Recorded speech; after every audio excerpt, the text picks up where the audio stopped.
A Greek tourist walked a battlefield of bones on the eastern mouth of the Nile. He said he could tell the Persian skulls from the Egyptian ones just by looking. He did not mention a cat, not in the battle, not in the heaps, not once. The picture everybody thinks they remember is different.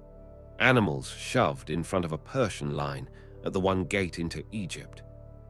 Two pictures of the same morning. Only one of them is from a man who walked the field. 8 years earlier, Lydia had called for help. Egypt had promised it. Egypt never came. Amasis was the fox of the Nile, and he kept his army at home. Now the son of the man who took Sardis and Babylon is coming down the same road, and Egypt is the last great power still standing. The stories the Greeks liked are soap, a swapped princess, a childhood vow. Herodotus himself does not believe half of them. The real reason is a map. Cyrus took Babylon and everything west of the Euphrates as far as the border. Leave Egypt independent, and the Western Empire has an open door. Cambyses is not looking for a princess. He is finishing his father's work. There is one land road, Phoenicia, then Gaza, then 3 days of waterless country, then a marsh, a headland, and the eastern mouth of the Nile. Miss the water and the army dies in the sand.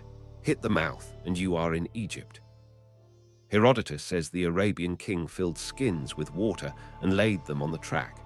That is the version he finds believable. A Greek deserter named Phanes is supposed to have told Cambyses to ask. Treat that as a rumor. The desert is not. There is a fleet as well. Ionians, Aeolians, Phoenicians. This is not a land raid that got lucky. It is a state arriving at a border. Amasis, the fox who lasted 44 years, is already dead. His son Psamtik, the man the Greeks called Samanitus, has had the throne for 6 months. He is not a cartoon. He does the correct thing. He takes the field army and the Greek and Carian hirelings who have been the teeth of Egypt for a generation, and he puts them on the mouth. If Persia is going to be stopped, it is going to be stopped here. The two camps face each other across open ground by the water.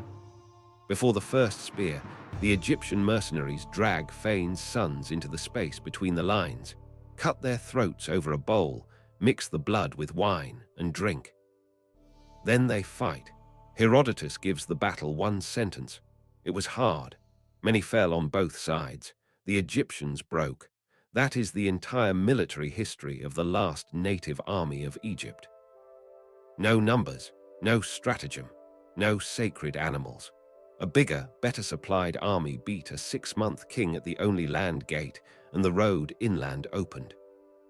Years later, a Greek named Herodotus walked the field and said the bones were still there in 2 heaps.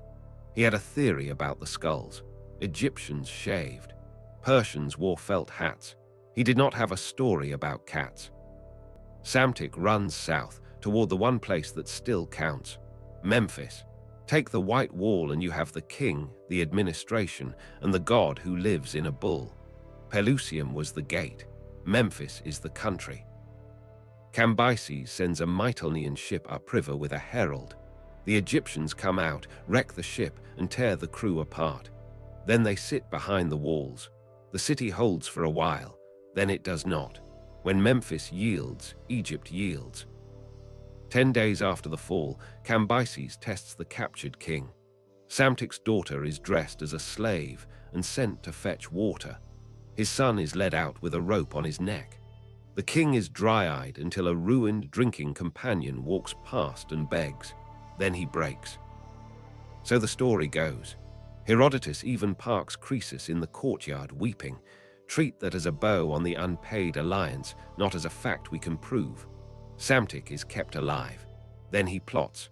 Then he drinks bull's blood, and the line that had ruled Egypt from Sais is over. That is the Greek film. There is another archive, carved while the ashes were still warm. A man named Udjahorresnet had commanded the royal navy for Amasis and for Psamtik. After the conquest, he loses the fleet. He becomes chief physician. He writes the Persian a throne name, Mesutire, offspring of Re.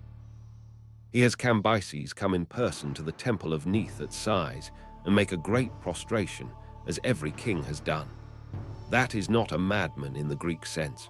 That is a conqueror being fitted for a crown that already exists. At Saqqara they bury an Apis that had been born in the 27th year of Amasis. The epitaph is year 6 of Cambyses. The bull is 20 years old. The king is shown dedicating the burial. That stone is hard to square with a man who stabbed a newborn calf. And no Egyptian text, none, puts animals in front of a Persian line at Pelusium. The battle is a Greek story. The conquest is not. Udjahorresnet calls it a dire calamity, the like of which had never happened in the land. What Egypt did remember later is money. A demotic tradition says Cambyses cut temple incomes to the bone and left 3 houses standing. That is a wound a priesthood does not forget. It is also a better engine for a hostile story than a cat. Only after a failed march south, Ethiopia, a column that vanishes into the desert, does Herodotus give you the other Cambyses, the stabbed calf, the burned mummy of Amasis, the king who has gone off the rails. The thigh that kills the bull will be the thigh that kills the king. That is too neat to be a field report. It is a Greek moral with a body. Possible real fuel, temples made poorer under Persian rule. Possible pickup point, Egyptian anger a century later when a Greek tourist was asking questions. Which brings us back to the animals, the picture that ate the battle. 600 years of silence after Herodotus. Then a Macedonian named Polyaenus writes a handbook of ruses for 2 Roman emperors heading to Parthia. He needs Pelusium to be a siege with a gimmick. Catapults that do not exist yet. Dogs, sheep, cats, ibises, shoved in front of the infantry so the Egyptians will not shoot. A 19th-century painting locks it onto cats. The internet puts Bastet on every shield. None of that is in Polyaenus. None of it is in Herodotus. The cats were one item in a list, in a book of tricks, 700 years late. It stuck for the same reason Babylon's river story stuck. It is a perfect cartoon of somebody else's piety. A people so holy they would lose the world before they would harm a cat. And it rhymes with the other Cambyses myth. The man who stabs a sacred animal at Memphis is the man who herds them at the gate. The last door is shut. Libya and Cyrene send gifts. Egypt is a Persian province. The man who took it will not keep it. A brother in Iran. A wound in Syria. A new king who will have to reconquer the empire in a year and then carve his version of it into a cliff face at Behistan. That is the next one.